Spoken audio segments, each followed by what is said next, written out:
বহুত সমস্যা আছে আৰু সমস্যা আছে কাৰণে সমাধানৰ কাৰণে আমি সবে চিন্তা কৰিব লাগে আৰু সবে চিন্তা কৰিছে কাৰণে আজি এই পৰিৱৰ্তনৰ এটা জোৱাৰ এটা ঢৌ কমপ্লিট বিটিসি এৰিয়াত বিটিআৰ এৰিয়াত দেখিবলৈ পাইছো আৰু সেই কাৰণে আজি আমি নিশ্চিত হৈছো যে এইবাৰ সৰকাৰ পৰিৱৰ্তন হ'ব আৰু কিছুমান ভাল ভাল মানুহক আমি নিৰ্বাচিত কৰি লৈ গৈ পেলাই আমাৰ যেটো গভৰ্ণমেণ্ট হ'ব ইয়াত এটা সুস্থ আৰু সবল গভৰ্ণমেণ্ট আমি গঠন কৰিবলৈ সক্ষম হ'ম তো সদাৰাইজ দল বহুত আহে আৰু বহুত যায় পাৰ্টি বহুত আহে আৰু বহুত যায় আৰু পাৰ্টিয়ে আৰম্ভণিৰ পৰা বহুতে কয় যে আমি কাম কৰিম এইটো কৰিম এইটো কৰিম এইটো কৰিম কিন্তু তেখেতসকলৰ কি কৰিব এই আঁচনিটো তৈয়াৰ কৰিবলৈ সক্ষম নহয় আৰু সেই কাৰণে জিকি যোৱাৰ পিছত এই পাৰ্টিটো মানে এজন বা দুজন ব্যক্তিৰ পাৰ্টি নিচিনা হৈ থাকে কোনোবা ইএম হ'ব কোনোবা জিএম হ'ব কোনোবাই ভিচিডিসি চেয়াৰম্যান হ'ব টিএলসিসি চেয়াৰম্যান হ'ব আৰু সাধাৰণ ৰাইজে যিসকলে অংশগ্ৰহণ কৰিলে ভোট দিলে তেখেতসকলে একো পাবলৈ সক্ষম নহয় তো এই কাৰণে আজি আমি ঠিক কৰিছো যে আমাৰ যিসকলে জয়েন কৰিছে বা আমি যিসকলে আজি পাৰ্টি কৰিবলৈ পৰিৱৰ্তনৰ কাৰণে কাম কৰিবলৈ ওলাইছো আমাৰ এটাই শ্লোগান এটা ভোট এটা পৰিৱৰ্তন আৰু এটা সংস্থাপন সবে সংস্থাপন পাবলৈ সক্ষম হ'ব লাগিব আমাক টকা পইচা তেনেকৈ দিব নোৱাৰে চৰকাৰে আমিও জানো চৰকাৰে মানুহক টকা ভাগাই দিব নোৱাৰে কিন্তু আমাক সংস্থাপন দিব পাৰে কিবা এটা কৰি হোৱাৰ কাৰণে আজি সেই কাৰণে চৰকাৰে জব কাৰ্ডৰ এটা আঁচনি আনিছিলে জব কাৰ্ডটো দি পেলাই ৰাইজক কাম কৰিব দিব লাগে আৰু আজি চৰকাৰে যেনেকৈ চিন্তা কৰিছিলে আজি 10 বছৰ আগৰ পৰা এতিয়ালৈকে সকলো মানুহকে জব কাৰ্ড দিবলৈ সক্ষম হোৱা নাই সক্ষম হ'লেহেঁতেন তেখেতসকলে আঁচনিটোৱে তৈয়াৰ কৰা নাই সেই সময়ত কৈছিলে যে গাঁও সভা পাতিব লাগে গাঁৱৰ মানুহে পঞ্চায়তৰ আণ্ডাৰত ভিচিডিচিৰ আণ্ডাৰত ডিচিশ্যন ল'ব ঠিক কৰিব যে আমাক এই বছৰ কি লাগে এটা ভিচিডিচিত কৰোৰ কৰোৰ টকা আহিব পাৰে যদি ভিচিডিচিটো ঠিকমতে চলে 3 কোটি 5 কোটি পৰ্যন্ত টকা আহিব পাৰে এটা ভিচিডিচিত কিন্তু ভিচিডিচিয়ে গাঁও সভা পাতিব লাগিব তাত প্লেনিং পলিচিবিলাক কৰিব লাগিব আৰু সেই যেটো ভিচিডিচি কনসেপ্ট বা পঞ্চায়ত কনসেপ্ট য'ত নেকি গাঁও সভা কৰি পেলাই পলিচি লোৱা যেটো কনসেপ্ট আনিছিলে তাত এই কথাটো ঠিক কৰা আছে যে কোনোবা বিডিও কোনোবা অফিচাৰ এইটো ঠিক নকৰে ৰাইজে ঠিক কৰিব যে আমাক এই বছৰ কি লাগে অহা বছৰ কি লাগে কিন্তু সেইবিলাক আঁচনি আমাৰ ইয়াত ৰূপায়ণে নহল আজি যেটো ব্লক আছে সেই ব্লকত এজন কেঁচুৱাৰ পৰা লৈ পেলাই এজন বৃদ্ধলৈকে আঁচনি আছে ইয়াত যিখিনি ফিজিক্যালি ডিজেবল ফিজিক্যালি চ্যালেঞ্জ বুলি কয় যিনে নেকি নিজৰ শৰীৰটো কতবা নহয় কতবা অলপ কম আছে তেনেকা মানুহবিলাকৰ কাৰণে আঁচনি আছে মহিলাৰ কাৰণে আঁচনি আছে পুৰুষৰ কাৰণে আঁচনি আছে নিবনুৱাৰ কাৰণে আঁচনি আছে সকলো আঁচনি আছে স্কিল ডেভেলপমেন্ট কাৰণে আঁচনি আছে কিন্তু আমাৰ নেতা পালি নেতাবিলাকে সেইবিলাক গুৰুত্ব নিদিয়ে সেই কাৰণে আজি আমাৰ উন্নয়নটো বন্ধ হৈ গৈছে আমাৰ উন্নয়ন বুলি একোই নাই সব উন্নয়নটো বন্ধ হৈ গৈছে এই কাৰণে মই কৈছো যে আজি ইয়াত পৰিৱৰ্তনৰ যেতিয়া চৰকাৰ আহিব সেই কথাবিলাক ৰাইজেহে চিন্তা কৰিব কাৰণ আপোনাৰ কি সমস্যা আছে এইটো আপুনি জানে মই আপোনাৰ সমস্যাটো নাজানো আৰু যেতিয়ালৈকে আপোনাক দায়িত্ব দিয়া নহয় আপুনি এই কামটো নিজে কৰি লওক ক্ষমতা দিয়া নহয় তেতিয়ালৈকে আপুনি একো কৰিব নোৱাৰে সেই কাৰণে আমাৰ কথাটো হৈছে কোনবা এজন ইএম জিএম কোনবা পাৱাৰফুল পলিটিক্যাল লিডাৰক নহয় এই পাৱাৰটো আনি পেলাই ৰাইজক দিব লাগিব অকল গৈবাৰী সমষ্টি নহয় 40টা সমষ্টিত ইউপিপিএলৰ য'ত য'ত জিকি যাব বা জিকি নাযায়ও সেই সমষ্টিবিলাকত উন্নয়নৰ কামটো কৰাৰ কাৰণে ৰাইজক লৈ এই কামটো কৰিব লাগিব আৰু এটা নতুন মডেল তৈয়াৰ কৰিব লাগিব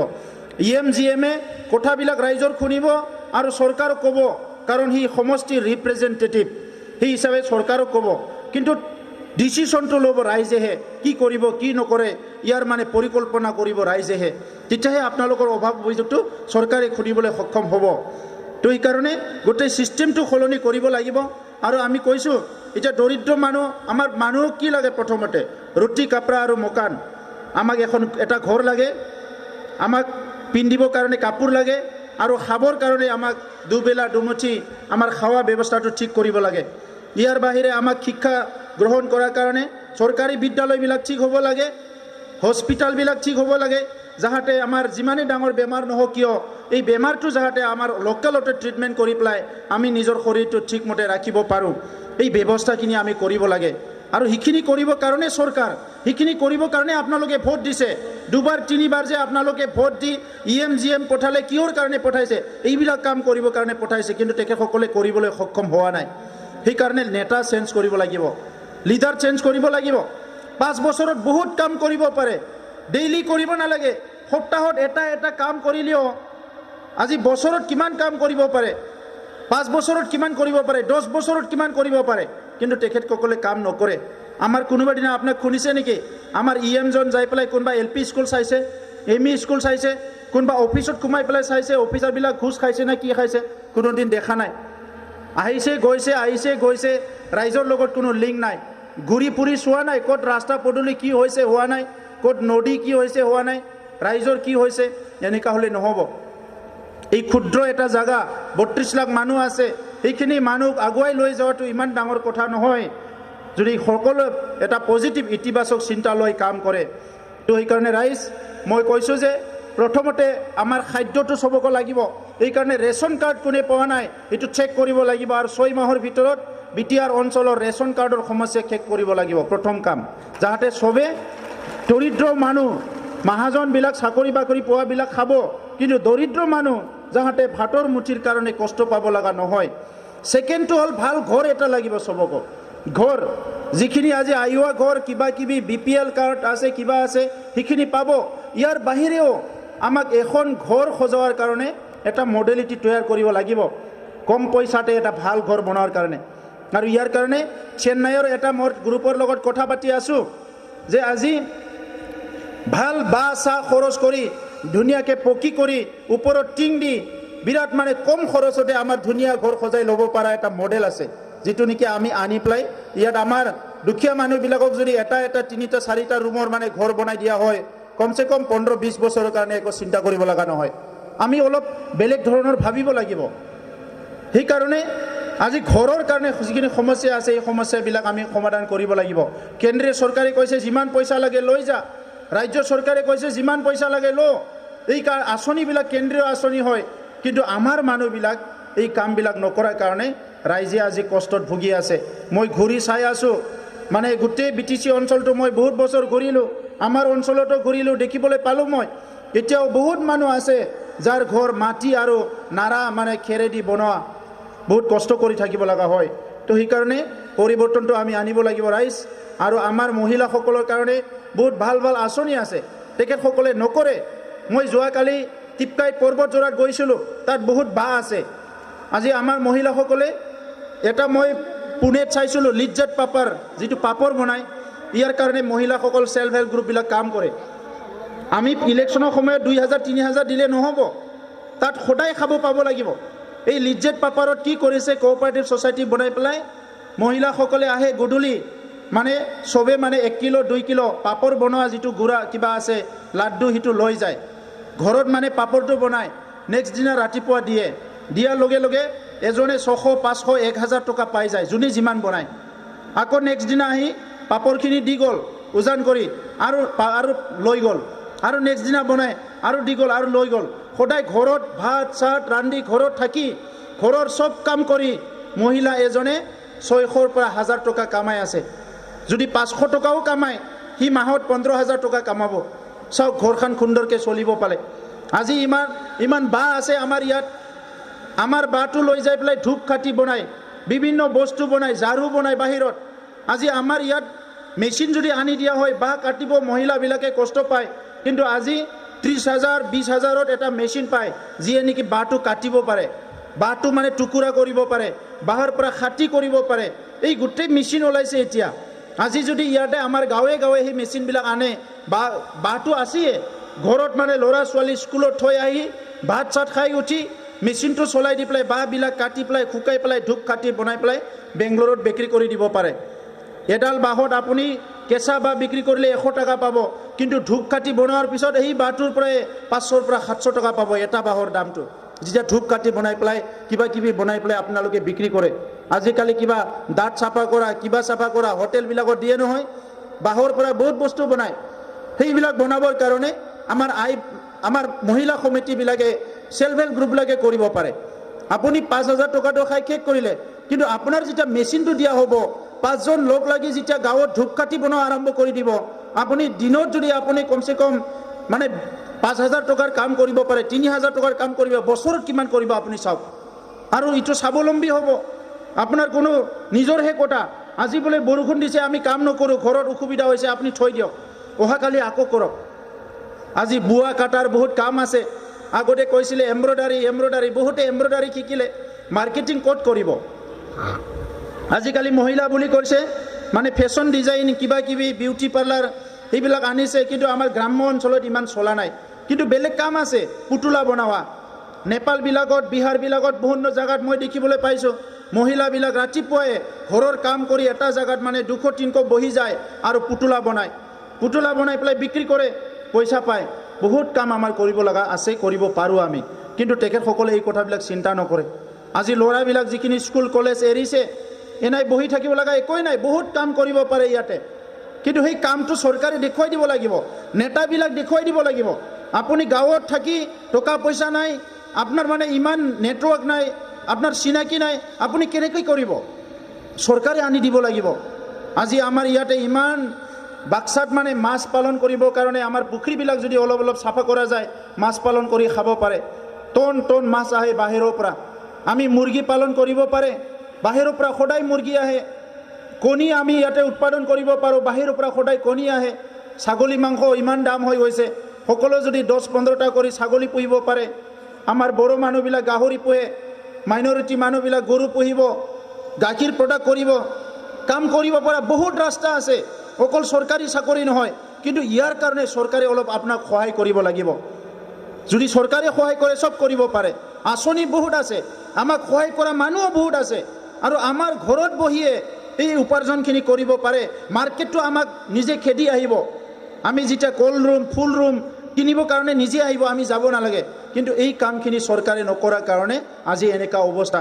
সেইকাৰণে ৰাইজ দীৰ্ঘদিন ধৰি এপছুত থাকিলোঁ, আন্দোলন কৰিলোঁ, আৰু এই কথাবিলাক দেখি আছোঁ, শিকি আছোঁ। এতিয়া চৰকাৰ পৰিৱৰ্তন হোৱাৰ পিছত মই কৈছোঁ, হাগ্ৰা মাহাতৰ 17 বছৰ, আমাৰ মাত্ৰ 5 বছৰ। 5 বছৰত আমি চব সলনি কৰি দিম। আমি তেখেতসকলৰ দৰে ৰাতিপুৱা গধূলি মদ ভাং খাই টুংটাং কৰিবলৈ অহা নাই। আমি 24 ঘণ্টা কাম কৰিম, আৰু কাম কৰি পেলাই সলনি কৰিম। কাৰণ আপোনালোক আমাৰ নিজৰে মানুহ। আজি কোনোবা বৰ্মন হ'ব পাৰে, কোনোবা বঙালী হ'ব পাৰে, কোনোবা বেজবৰুৱা লিখিব পাৰে, কিন্তু আমিতো চব মানুহ হয় না। আমি এজনে সিজনক চাব লাগিব। আজি চুক্তি এখন হৈ গ'ল, তামোলপুৰত আজি হস্পিটেল আহিল, কেঞ্চাৰ হস্পিটেল, মেডিকেল কলেজ আহিছে। কেঞ্চাৰ হস্পিটেল, আমাৰ বহুতৰ কেঞ্চাৰ হয়, চেন্নাইত যাব লাগে, ভেলোৰত যাব লাগে। এই হস্পিটেলখন যদি 2-3 বছৰৰ পিছত হৈ যায়, আমাৰ কাৰোবাৰ কেঞ্চাৰ বেমাৰ হ'লে ইয়াতে চাব পাৰিব, বাকী বেমাৰ ইয়াতে চাব পাৰিব। আমাৰ ল'ৰা ছোৱালীবিলাক এই হায়াৰ ছেকেণ্ডাৰীতে ছায়েন্সত পাছ কৰি ইয়াত মেডিকেল কলেজত পঢ়িব পাৰিব। এই কামবিলাক আমি লাহে লাহে কৰিব লাগিব।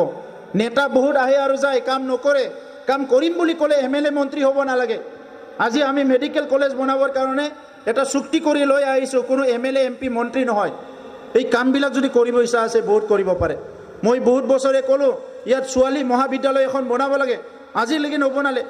ইয়াত BEd কলেজ এখন বনাব লাগে, আজিলৈকে নবনালে। ল' কলেজ এখন বনাব লাগে, আজিলৈকে নবনালে। ট্ৰেইনিং ইনষ্টিটিউট এটা বনাব লাগে, আজিলৈকে নবনালে।